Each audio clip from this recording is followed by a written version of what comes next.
बहुत स्वागत है आपका आपके अपने चैनल क्लास 9 बाय राजदीप पर। मेरा नाम है प्रियल अग्रवाल और आज मैं आपको बताने वाली हूँ सरफेस एरियाज एंड वॉल्यूम्स के most important questions line by line.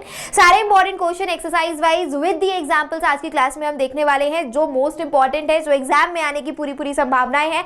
तो वीडियो को एंड तक देखना मत भूलिएगा और अगर अभी तक दोस्तों के साथ अपनी इस वीडियो को शेयर नहीं किया है तो what are you guys waiting, जल्दी से जाओ दोस्तों के साथ शेयर कर दो, क्योंकि वन गो में सरफेस एरियाज एंड वॉल्यूम जो बच्चों को सबसे ज्यादा रुलाने वाला चैप्टर लगता है, इसके मोस्ट इंपॉर्टेंट क्वेश्चंस आज हम डिस्कस करने वाले हैं। तो बेटा सबसे पहले अगर मैं बुक ओपन करूं, कुछ इस तरीके की आपकी किताब दिखती है। और हाँ, सेशन स्टार्ट करने से पहले make sure of one thing कि आप सभी लोग एनसीईआरटी की बुक खोलकर बैठे हो, ताकि मैं यहाँ जैसे जैसे क्वेश्चन टिक लगाऊं आप भी उनको एनसीईआरटी की किताब पर अपने इंपॉर्टेंट क्वेश्चन टिक लगाते जाओ, because that will be the best practice you guys can opt for. चलिए फिर इसी के साथ आगे बढ़ जाते हैं। तो सबसे पहले जैसे ही आप पन्ना पलटोगे, पेज नंबर 139 पे एक बहुत ही ज्यादा important formula that is the CSA of cone आ जाएगा, that is your pi are L. आपको ऑन योर टिप्स लर्न होना चाहिए। सोते सोते कोई सपने में भी पूछे ना कि भाई कर्व्ड सरफेस एरिया ऑफ कोन क्या होता है, तो आपके मुंह से करेक्ट फॉर्मूला ही निकले, that is your pi R L.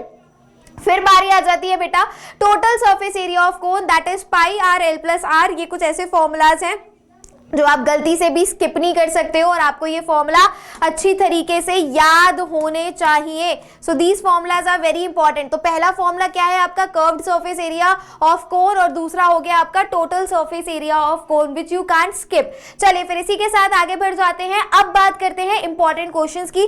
तो बेटा अगर मैं बात करूं एग्जाम्पल नंबर 3 की, तो ये सवाल अच्छा है, इंपॉर्टेंट है, आपको ये क्वेश्चन अच्छे से सॉल्व करना है, देखना है। Corn cob shaped somewhat like a cone has a radius of its broadcast end at 2.1 centimeter, length height as 20 centimeter. If each 1 centimeter square of the surface of the cob carries an average of 4 grains, find how many grains you would find on the entire cob. बहुत अच्छा सवाल है, paper में अक्सर देखा गया है। अगर मैं एक्सरसाइज 11.1 की बात करूं तो क्वेश्चन नंबर 1, क्वेश्चन नंबर 2 बहुत ज्यादा जरूरी है। Then we have question number 7, question number 6 जो कि आपको गलती से भी मिस नहीं करने हैं, with the question number 5 everybody. ये है आपकी एक्सरसाइज 11.1 के कुछ मोस्ट इंपॉर्टेंट क्वेश्चन। फिर बारी आ जाती है बेटा स्फीयर की। तो स्फीयर की अगर मैं बात करूं तो आपके पास एक फॉर्मूला आएगा surface area of sphere, that is your 4 pi are square. क्या आ जाएगा, surface area of sphere that is your 4 pi are square, जो कि है आपका सरफेस एरिया स्फीयर। जो आपको ध्यान रखना है क्या है, that is 4 pi are square. चलिए फिर आगे बढ़ जाते हैं। That is everybody curved surface area of hemisphere. तो curved surface area of hemisphere क्या होता है वो भी आपको ऑन योर टिप्स पता होना चाहिए, that is your 2 pi are square. Hemisphere क्या होता है बेटा, स्फीयर का अगर मैं आधा कर दूं, कटोरी देखी है आपने, कटोरी जो होती है, अरे यार ये तो मैंने कुछ और ही बना दिया, रुक जाओ।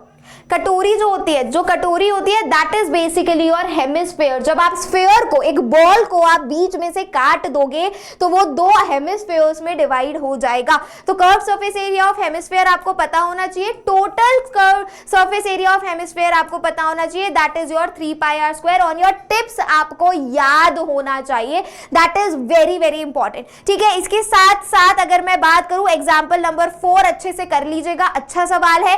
फिर मैं बात करूं एग्जाम्पल नंबर 7 की, तो this is again an important question, आप लोग अच्छे से देख सकते हैं। फिर एक्सरसाइज 11.2 की अगर मैं बात करूं बेटा, 11.2 में कुछ जरूरी सवाल है।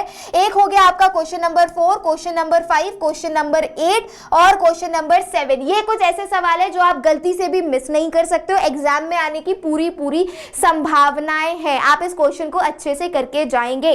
फिर इसके बाद बारी आ जाती है बेटा वॉल्यूम की। तो अगर मैं वॉल्यूम की बात करूं, that is basically the capacity of the container. तो आपको वॉल्यूम ऑफ कोन बोला जाएगा पेज नंबर 146 पर। तो वॉल्यूम ऑफ कोन आपको पता होना चाहिए, that is what, that is 1/3 pi are square h. क्या हो जाएगा volume of cone, that is your 1/3 pi are square h. फिर इसी के साथ हम आगे बढ़ जाते हैं। अगर मैं सवालों की बात करूं बेटा तो एक्सरसाइज 11.3 आ जाएगी। 11.3 के कुछ ऐसे सवाल जो एग्जाम में अक्सर देखे और पूछे गए हैं।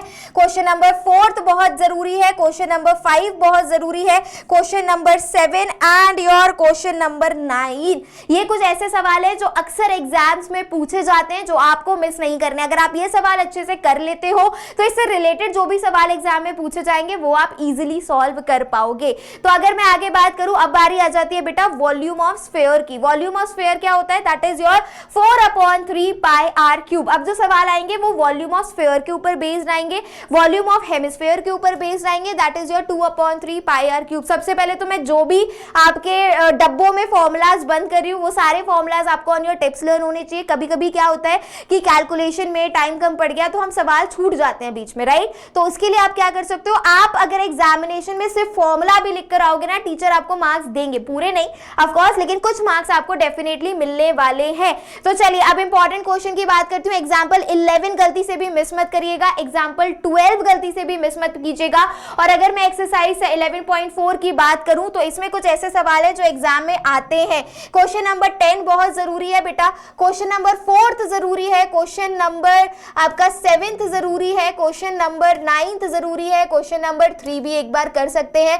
और बस ये कुछ ऐसे सवाल है इनके ऊपर बेस्ड आपको क्वेश्चंस एग्जाम में देखने को मिल सकते हैं और हूबहू ऐसे इट इज क्वेश्चंस भी छपे हुए आ सकते हैं। और ये जो आपके पास समरी गिवन है that is on the last page of the chapter 150, ये तो बहुत ज्यादा इंपॉर्टेंट है। इसमें सारे के सारे फॉर्मूलाज को कंसाइज करके लिखा गया है, सारे के सारे फॉर्मूलाज को एक जगह लिस्ट करके लिखा गया है। तो आप इन सारे समरीज में इन सारे फॉर्मूलाज को एक बार गो थ्रू कर सकते हैं। तो ये था बेटा इस चैप्टर के बारे में, ये थे कुछ इंपॉर्टेंट सवाल और कुछ एग्जाम्पल्स इस चैप्टर के। अगर वीडियो अच्छी लगी हो तो अपने दोस्तों के साथ जरूर शेयर कीजिएगा और जाते जाते अगर अभी तक आप लोगों ने टेलीग्राम ग्रुप ज्वाइन नहीं किया है तो कर लीजिए for getting all the latest updates related to the channel. तो आज के लिए बस इतना ही बच्चों, thank you so very much for coming and do watching the session. This side your Priyal ma'am signing off. मिलती हूँ आप सभी से अगली क्लास में।